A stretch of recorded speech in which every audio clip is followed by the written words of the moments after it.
What's going on, people out there? This is your host of the Zenocast, Clayton R. Zeno, myself. And this is episode 8 of the Zenocast.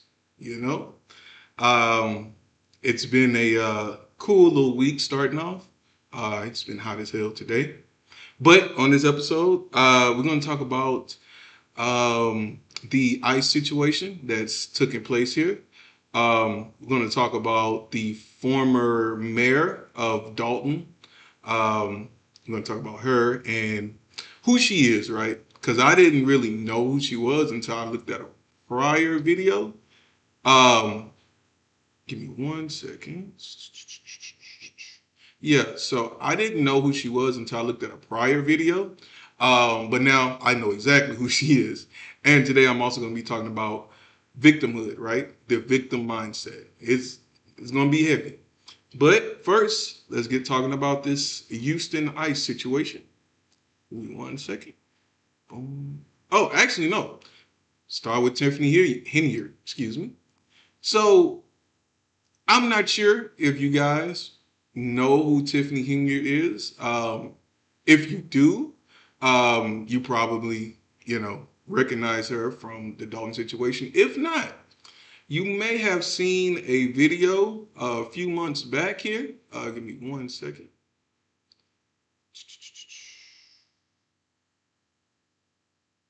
Boom.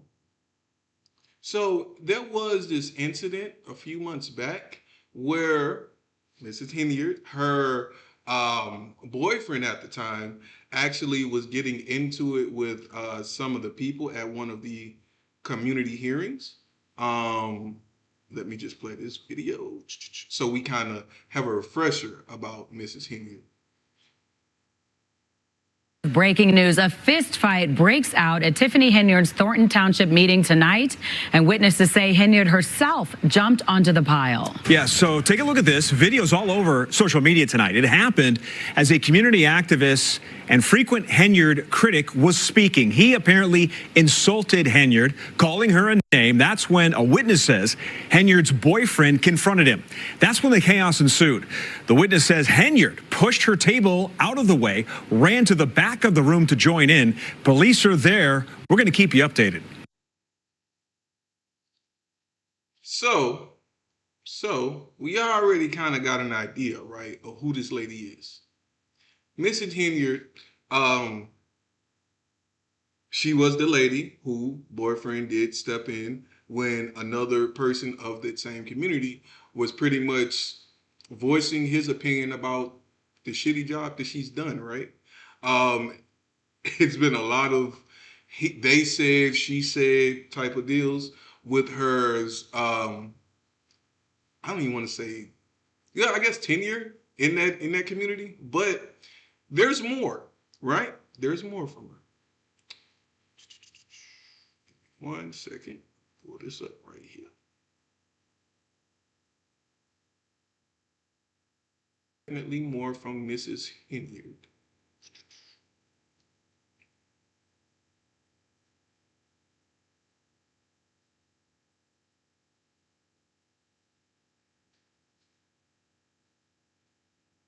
All right, here we go. Now, let's watch this clip. Let's watch this clip to see if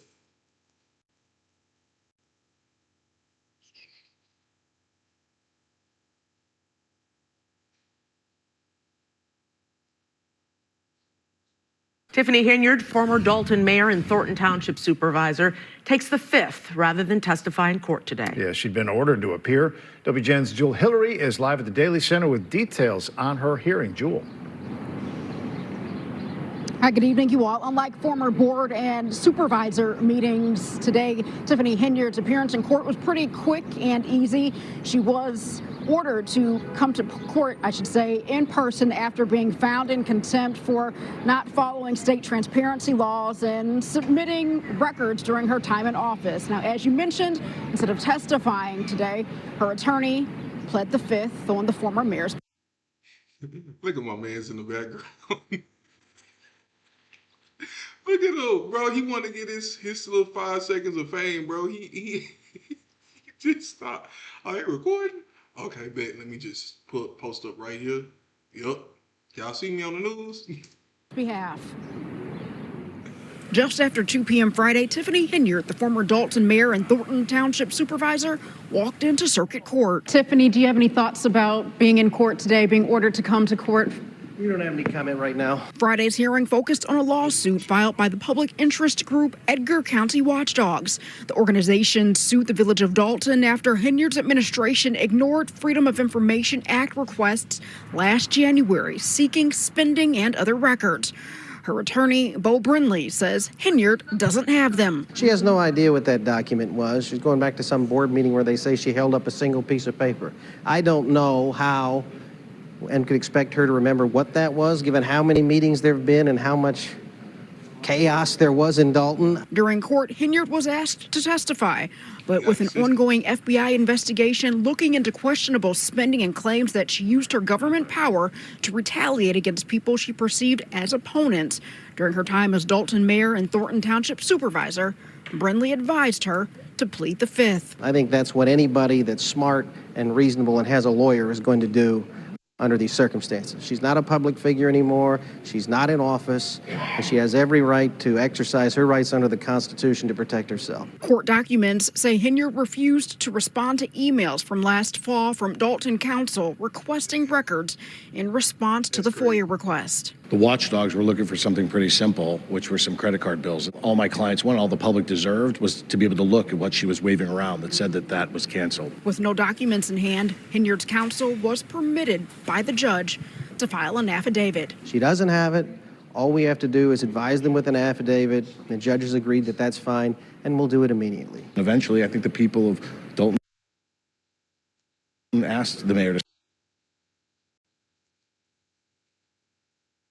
Come on, bro. And they've been working stop good all when day. they elected someone else, which was her real defense today, which is that she got out of this by losing an election.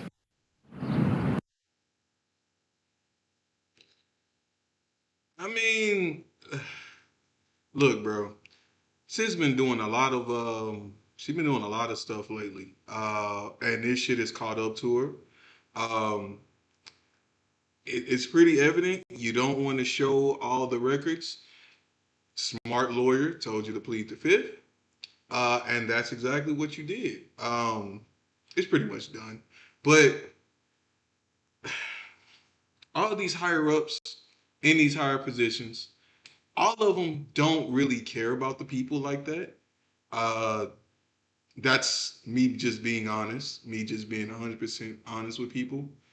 These higher ups, because they are in these positions, and let's just be honest, a lot of black people that be in higher positions, they use the fact that they are black and those positions haven't had many black people in the past. They've used that as a way to say, hey, we can get most of the black vote because we got a black candidate running. And all we got to do is just play off of their emotions and things like that. Throw a little racism in there. We got them. We got them, bro. It's literally what Mrs. Harris, not Kelsey Harris, not the Meg shit, but Kamala, that's what she done.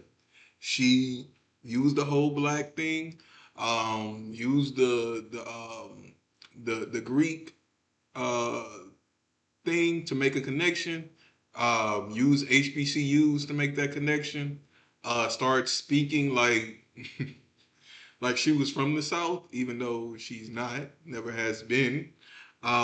Pretty much, and that's what, I look at a lot of black people and be like, yo, we can't be that gullible to let somebody that is our color or trying to be our color.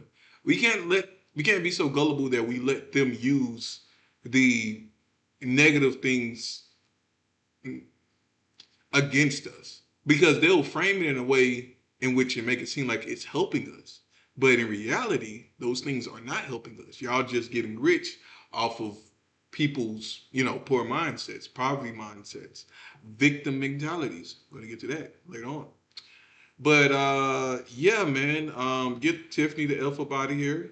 Should have been got her ass out. I couldn't find the clip, but the dude that led to the fight on the first video, he went in on her. I think he called her a bitch too. And it might have been the final straw where a dude was just like, yeah, I gotta be super simp. You know, he had two S's on his shirt. Yeah, I gotta be SS, super simp. Let me go try to save the day, head ass. Get your ass dunked, bro. But no, man, Henyard, man, she gotta go. Um, she's one of those people I can just get the feeling of it. She loved the title and the fact that she was a mayor in a prominent area. In her mind, she felt like she was the queen around here. Um, but yeah, that's the type of horrible leadership that a lot of small towns have, you know, especially the ones with a lot of black people. We tend to have a lot of bad leadership. It's normally not that much good leadership in the communities that are mostly black, right? But give me 1 second. We are going to move to this ICE situation. Because that ish was crazy. All right. Give me 1 second.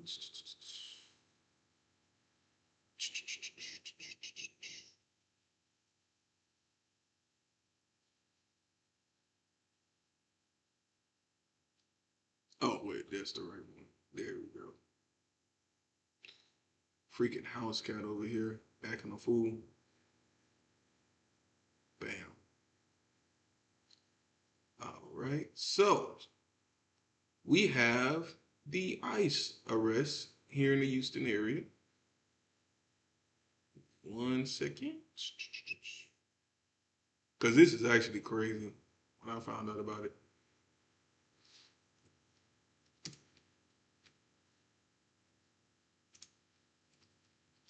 Okay, and oh wait, no, this is 2025. This shit just happened.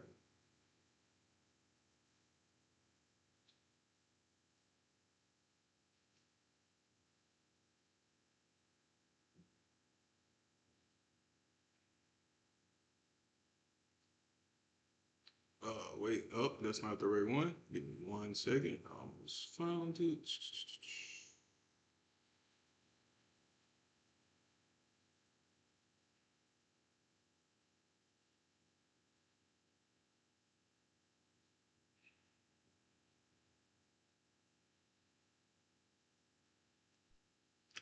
All right, now let me pull this up. Right, so here in Houston, I'm just gonna give a brief backstory. Right, if you've never been to Houston, um, there is a great deal of Hispanic, Mexican, Spanish speaking population. Actually, I think that's more than or just about half of the city is some sort of Spanish speaking Latin, right?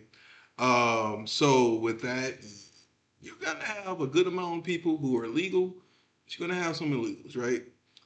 I knew it was a matter of time. I haven't really been tracking the ICE and how they've been moving to Houston. Until this story came across my feed yesterday, and let me go ahead and pull it up. I wish there was a better video of this, but we just gonna have to rock out with this. So we just do this number.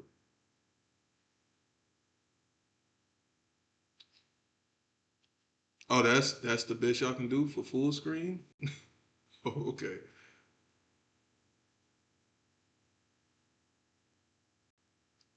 Let's take a look at this real quick. Want to get you back to that breaking news right outside the Southwestern Immigration Court in Southwest Houston. That's right. We're hearing that ICE arrests are happening right now. KPRC2 Investigates Robert Arnold is live there at the scene. Robert, what can you tell us? I can tell you that ICE agents have just arrested at least 3 people who showed up here at Immigration Court off of Gessner and Highway 59 in Southwest Houston. We are told these individuals are being arrested under what's known as expedited removal. So let me walk you through this. ICE agents have been coming to Immigration Court for those who are susceptible or, pardon me, eligible for what our government calls expedited removal. These are individuals. What's happening? What's going on with my damn video? According to an attorney who was in there who was offering her services to these individuals, these are individuals who had at some point been accused of crossing the border illegally. They then claimed asylum. Their case was put into the immigration court proceedings. When they showed up to court today, these individuals had their cases dismissed by the federal government. That then made them eligible for what's called expedited removal. And that means anybody who has been in the country less than 2 years who crossed the border illegally can be deported without the full immigration court hearing system. And that's what is happening here. So ICE agents are showing up, according to this attorney. They have administrative warrants to arrest these individuals whose cases are being dismissed. And like I said, today we saw at least 3 arrests. We had gotten word that there was more arrests yesterday as well. So we're trying to get some more information exactly what is happening, and we will have updates for you throughout the afternoon. For now, Hey, yo, that's wild, bro. That's wild. Hey, yo, they for real, man. Holy shit. Yeah. Yeah, let's not play around with ICE, bro. For one, I didn't know the damn court was that close to the side of town I'm familiar with. Like, it's over on Gessner. Gessner is a very familiar street.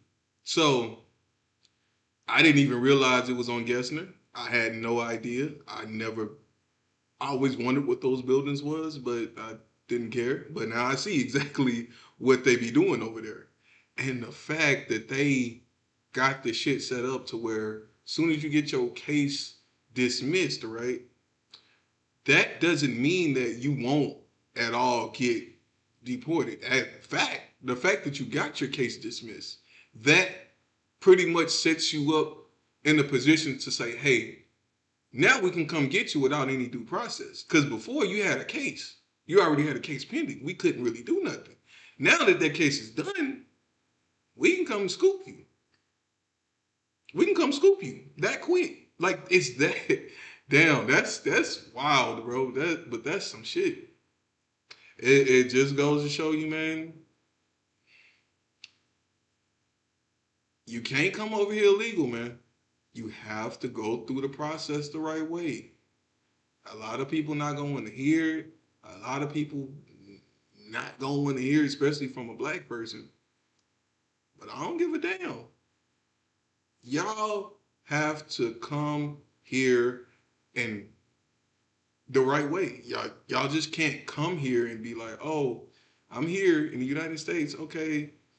No, bro, it's actually processes and a lot of things you have to go through. It's not fair to the people that actually did go through those processes from the same area and actually do have all the paperwork, all of everything, all the bases are covered for them being here. You know? But hey, I'm black, bro, so I don't know what y'all go through. You know, our issues is different on the black side. But damn, nah, that's crazy. They came and got them right out the court. Damn. And what's funny, it's actually a taco place right across the street from the immigration court. Bomb ass taco. I'm not gonna lie, they do $2 tacos. Them shits be bussin', bro. Tacos El Bigotes or Biguettes. I don't know how to pronounce this shit. But goddamn, they got some good ass tacos right over there across the street.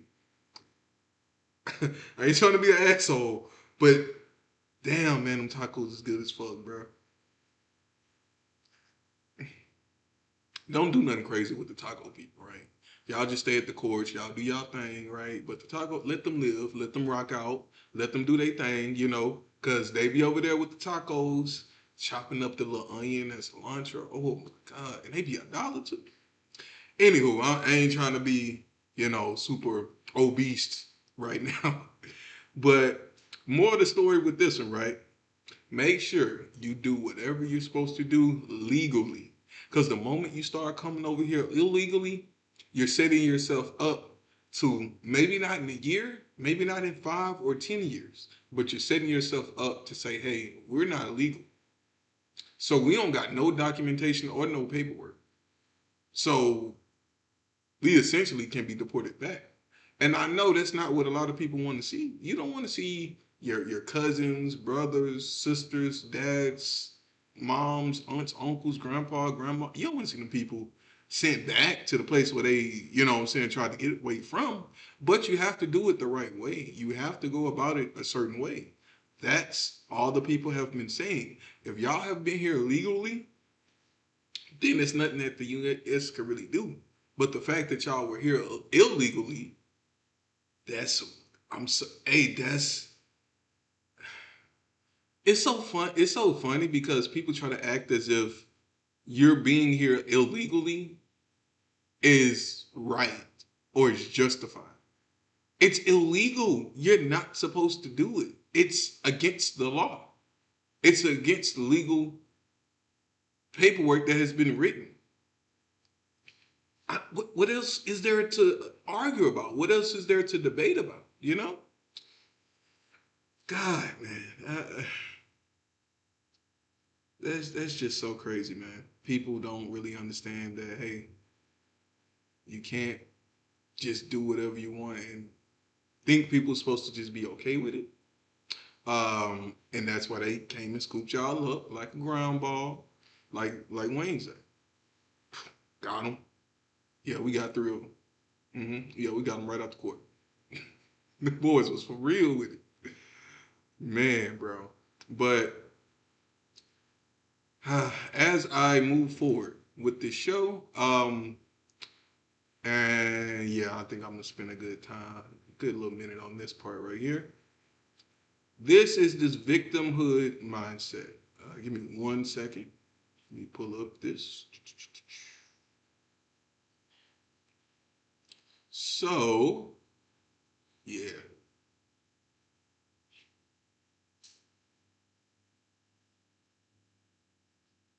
There we go. So, victimhood, right? I gotta bring my mic closer. Pause that up. So, victimhood, right? I don't care what anyone says, but we in the world, us regular people, we don't give a shit about you being a victim. Okay?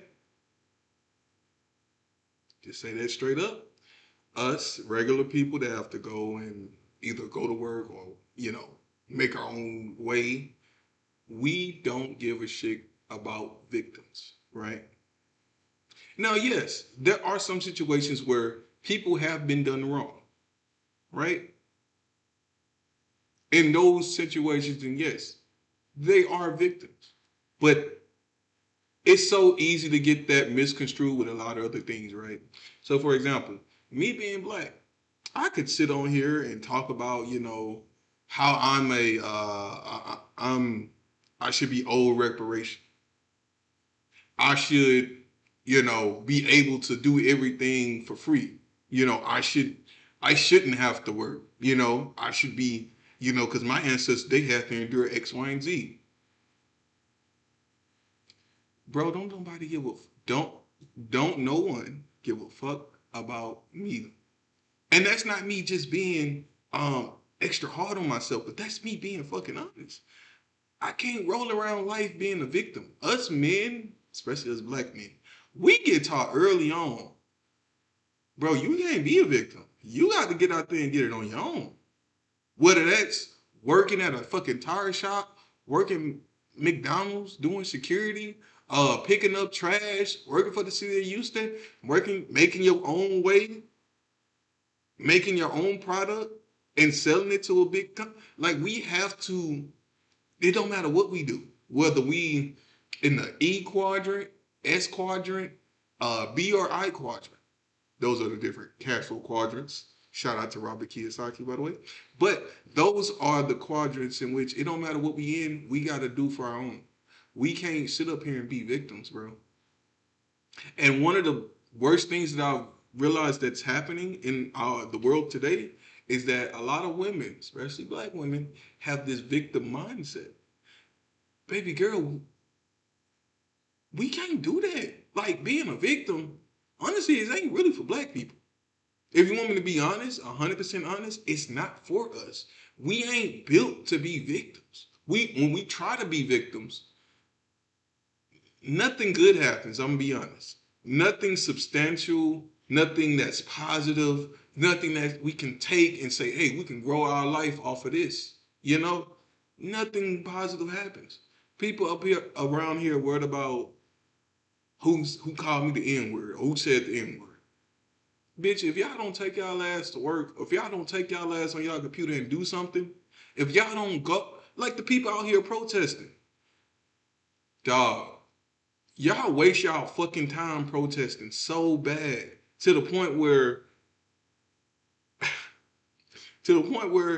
black people like myself, we laugh at y'all ass. And y'all get mad saying, oh, y'all don't know. They don't care about us. Okay, who gives a fuck? Bitch, we still got the same opportunity as they do. I can make a company just like they can make a company. They can make a YouTube channel just like I can. I can learn how to leverage AI to my ability, in my favor. They can also use the same tactics, the same tools that I've used to leverage AI in their favor. So all this victimhood, all this victim mindset, this shit gotta go, bro.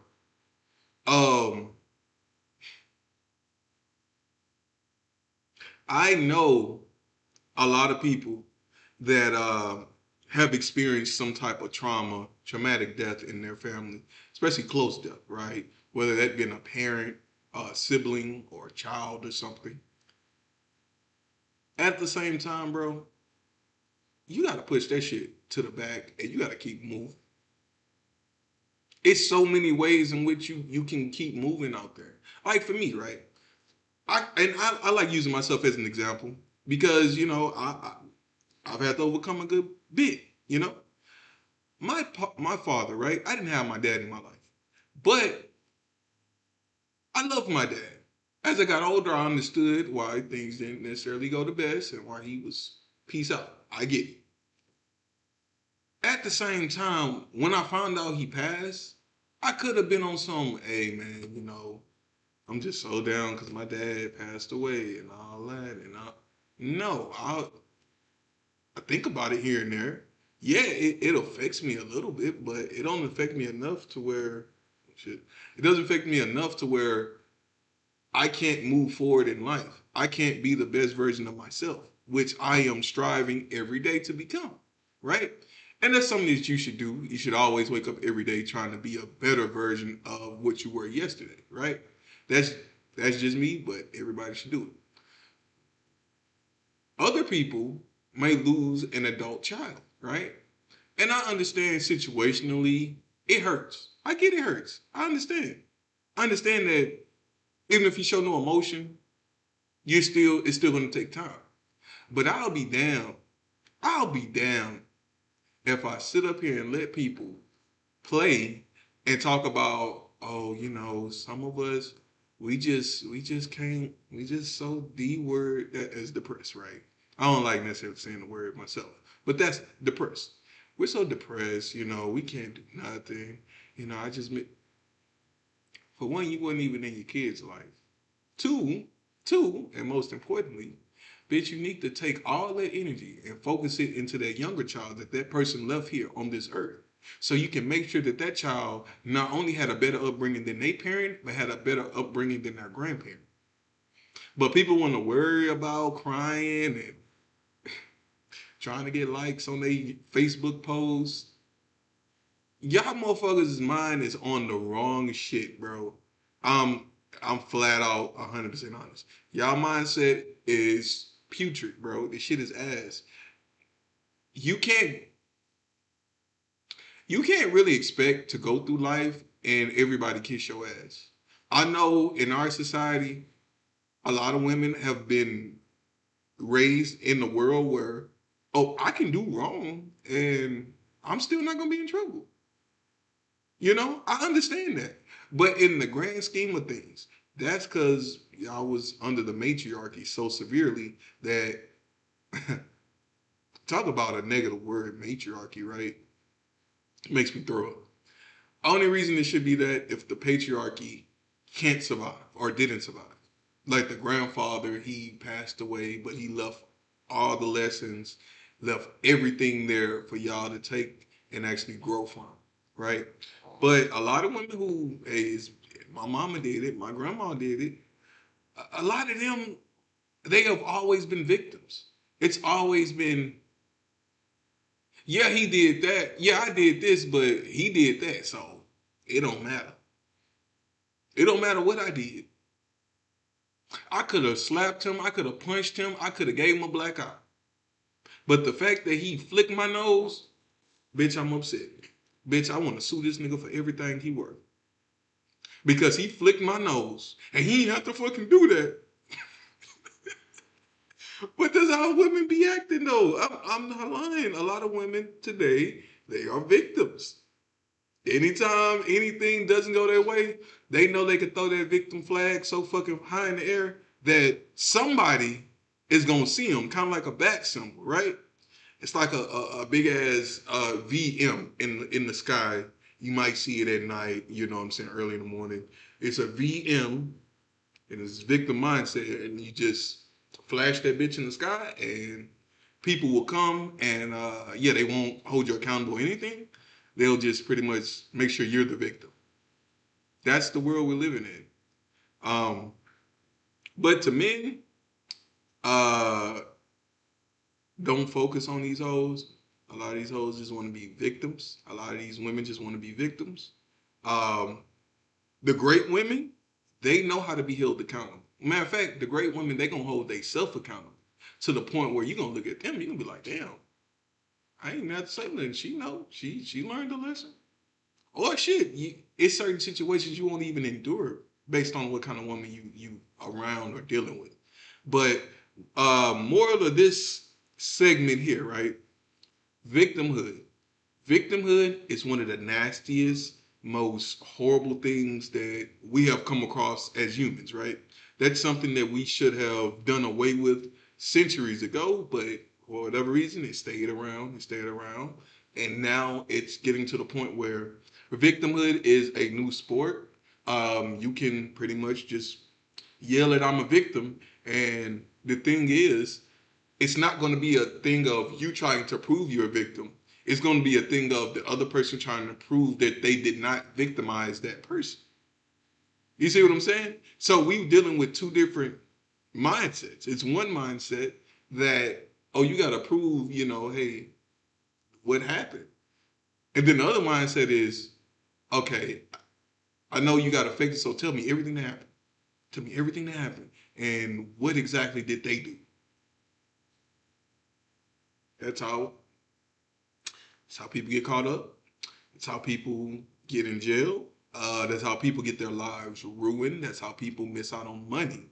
It's because of victims. The victimhood, the victim mindset, running in the victim Olympics, all that's the same shit. Being the victim is negative, bro. It's nasty. It's not nothing positive from it. And to those who really did get victimized, to those who really do go through traumatic things, especially when they're children, a lot of them people, men and women, a lot of them people grow from that.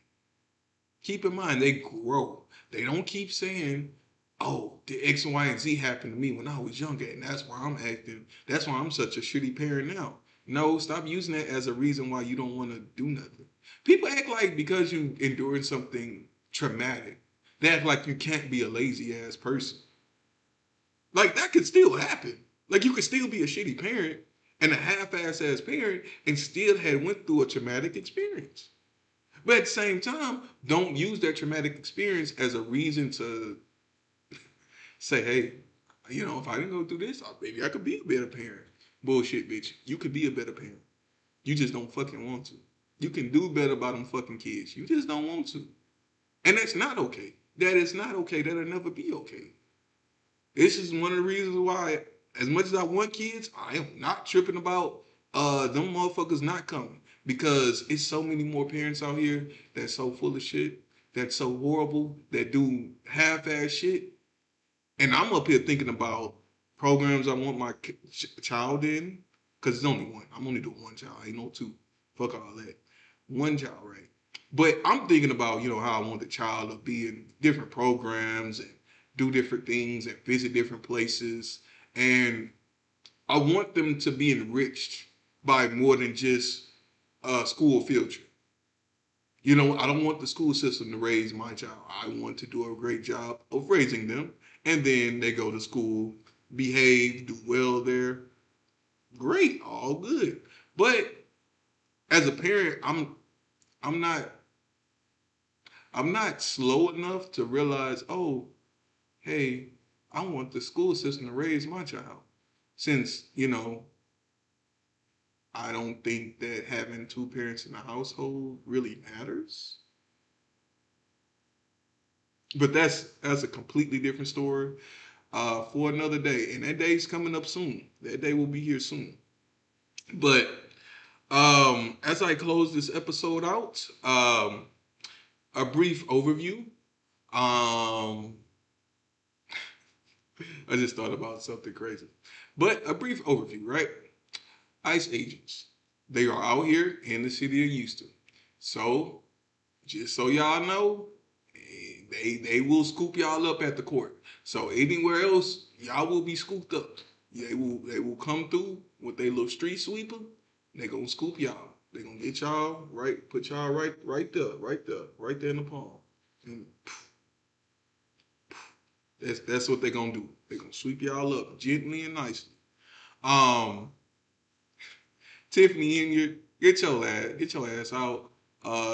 Shit, you might want to start working with Jasmine Crockett. Maybe you could potentially run with her in the presidential race in a few years. Both y'all gonna get cooked by whoever. I already know they gonna fry y'all, probably throw y'all on the grill for a little bit, let y'all get a little seasoned, you know what I'm saying? Get a little brown. But yeah, y'all can get cooked. Y'all can get cooked real nice. But yeah, get out of Dalton, get ass out. Um, Simp as boyfriend, of course, got a cover for his bitch. Um, she's often been called the worst mayor in America. So if you're being called the worst mayor in America, that is not a title, that ain't a nickname, that ain't nothing of positive that I want, associated with me. Somebody said, I'm the worst YouTuber of all time. I don't think that's good. I don't think that's good. Like, disagreement, okay, but the worst of all time? Like, damn, I'm that bad? Like, it's been some shitty ass motherfuckers before me. Am I that bad? In her case, yes, she was that bad. Didn't want to show evidence to the courts. But yeah, I'm gonna be looking out because that situation is going to get pretty sticky, pretty sticky. And last but not least, right? Stop being a victim. Shit happens to people all the damn time. But guess what? Everybody can't be saved. Okay? Some of us gotta dig ourselves up out that hole and actually put the dirt back in there. Then we gotta start building on top. That's when you're building your kingdom. So you don't even start at a level field. You gotta work your way back up. But guess what? If you stay in that hole, you will never get the kingdom built. If you stay in that hole, if you don't build yourself out, if you wait for somebody to come build you out, you'll never get to that kingdom. You won't. I guarantee you. Being a victim is only going to keep you behind. It's only going to keep you stuck. It's kind of like having a poor mindset. Actually, those mindsets are pretty much the same. Not the same, but they're pretty close, right? Having a poor mindset and being a victim. Being a victim is a part of having a poor mindset. And if you are a victim, then automatically you think poor. So there you go. Stop having a poor mindset. Stop being a victim. Stop waiting for somebody to come save you, because ain't nobody coming. Ain't nobody coming. I might say it one more time. There is nobody coming to save you. Stop being a victim. Okay? All right? Cool. Oh, man. Well, that is the conclusion of episode 8. Episode 8. You know what I'm saying? That's 4 plus 4 right there. Leave a comment. Leave a like. Subscribe if you like the information I'm putting out. If you with it, go ahead and look at some other videos and just get real acquainted with the person you see on screen, because you're going to be seeing me a lot, right? So this is the face of, I ain't gonna say that now. This is the face of somebody that speaks his truth and is true to himself. So if you don't like it, I love it. Keep that in mind. Thank you guys for watching, and this is episode 8 of the Zenocast. Until next time, you guys. Stop being a victim.